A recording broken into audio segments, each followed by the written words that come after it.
ዘይቱን በሁለት ድስት ሞልቶ ያንተከተከ ነበረ እና የዛ ሰዓት እየጮኸ የሚለው አንድ ሰው ቢጠጋኝ በላቸው ላይ ነው ምደፋው ነበር የሚለን ማለት ነው። እና ያው በዛ ምክንያት ሁሉም ሰው ሸሸ። ፖሊስም እኮ እየሸሸ ነው፣ ግን ያው መብራት ከታች ቫልቮላ ጠፍቶ ምናምን ነው፣ በጨለማ ውስጥ ነው።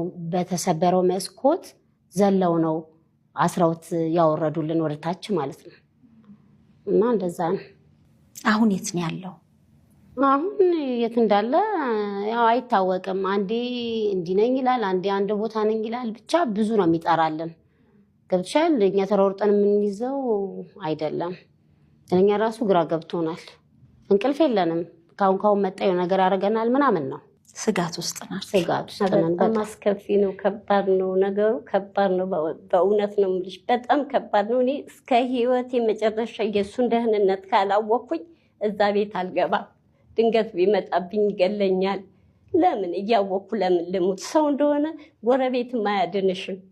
ስለዚህ ህይወቴን እንትን ብል ይሻላል ብዬ ራሴን አድኛለሁ። ለጊዜው ላለመታየት ቀጥታ እንደሚገለኝ። ለምንድን ነው እርሶን ሲያይ ህመሙ ነው? ምንድን አፉ ላይ እናቴ ይለኛል፣ እንደማመጥ ይለኛል። ይሄ ውሸት ነው። በቃ እሱ እኔን ወይ ለመግደል ወይ እሱም ራሱን ለማጥፋት ነው። በቃ የመጣበት ሰይጣን ማለት ነው ላዩ ላይ።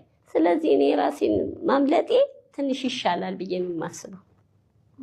አሁን ሰው ሁሉ የሚለኝ ምንድን ነው? ራስሽን አድኝ፣ ራስሽን እንትን በይ። በቃ ይሄ ስላለኝ እውነት ነው። እኔ ነኝ ራሴን መጠበቅ ያለብኝ። ሁኔታው ከባድ ነው። በጣም ነው የሚያሳዝነው። ስለ እርሶ ሰላምዬ እያለ አንስቶ አይጠግብም። ካባም አልብሶ የሰራውን ፕሮግራም አይቼ ነበር ከዚህ ቀደም። ምን የሰራው?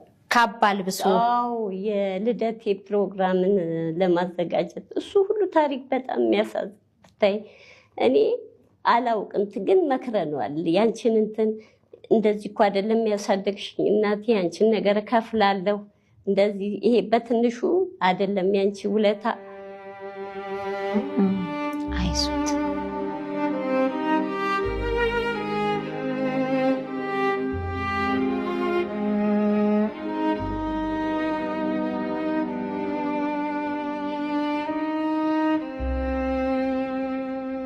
ለአንቺ የሚከፈልሽ ውለታ እንደዚህ አይደለም። ሀሳቤ ብዙ ነው ከፍዬሽ፣ እኔም ደስ የሚለኝ እንደዛ ነው ሲለኝ፣ እኔ ደግሞ በእናትነቴ ልጅ